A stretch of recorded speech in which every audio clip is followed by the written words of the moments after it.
federal indictment against Steve Bannon, a longtime ally and advisor to former President Trump. Late today, a federal grand jury indicting Bannon on 2 counts of contempt of Congress for refusing to cooperate with the House committee investigating what happened on January 6th and what led up to that day. Bannon defying a subpoena to appear and to provide documents, saying he was doing so at the request of the former president. The committee wanted to hear from Bannon, who said on his podcast the day before the attack, quote, "All hell is going to break loose tomorrow," and that, quote, "tomorrow is game day."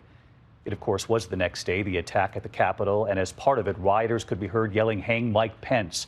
Tonight here, the interview with former President Trump just months after the riot with our Jonathan Karl, who pressed him about his vice president, asking, were you worried about his safety, and about those chants, "Hang Pence." The former president's answers to John making news today, and so is Steve Bannon tonight, with that federal indictment now on contempt charges. And what does this mean for others who have been subpoenaed by that committee? Our chief Washington correspondent, Jonathan Karl, leading us off tonight.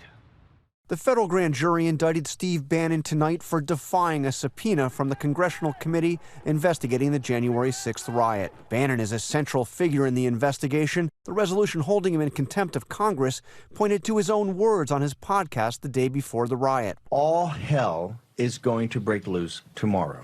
Bannon told Trump's supporters, quote, "This is your time in history." All I can say is strap in.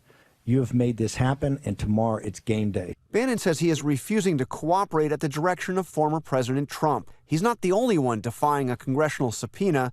Today, the committee was supposed to hear from former White House Chief of Staff Mark Meadows, but he didn't show up. Meadows helped spread Trump's lies about election fraud. As I report for the first time in my book, Betrayal, the final act of the Trump show, he also played a pivotal role in pressuring Vice President Mike Pence to overturn the election, sending the vice president a memo written by Trump lawyer Jenna Ellis on New Year's Eve, outlining how Pence should nullify Joe Biden's electoral votes on January 6th. Pence refused to go along and had to be evacuated from the Senate chamber as rioters stormed the Capitol chanting, "Hang Mike Pence." In an interview for Betrayal, I asked Trump about that, and he defended the rioters, calling for Pence's execution. Were you worried about him during that siege? Were you worried about his safety? No, I thought he was well protected, and I had heard that he was in good shape. No, because I had heard he was in very good shape. But no. You heard those chants. That was terrible. I mean, those, he could have. Well, the people were very angry.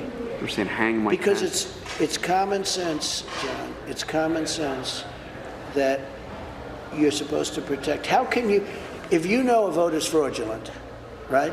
Yeah. How can you pass on a fraudulent vote to Congress?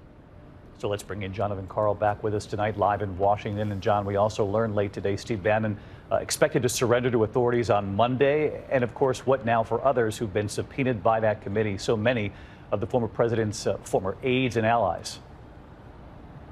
Well, the committee today, David, said that it is considering contempt charges against Mark Meadows, and all the others can now see there is a price to pay for defiance. Bannon faces, if found guilty, up to 2 years in prison. As the chair of the committee, Benny Thompson, said, this sends a message that they, quote, "no one is above the law." David? Jonathan Karl leading us off here on a Friday night. John, thank you. Hi, everyone. George Stephanopoulos here. Thanks for checking out the ABC News YouTube channel. If you'd like to get more videos, show highlights, and watch live event coverage, click on the right over here to subscribe to our channel. And don't forget to download the ABC News app for breaking news alerts. Thanks for watching.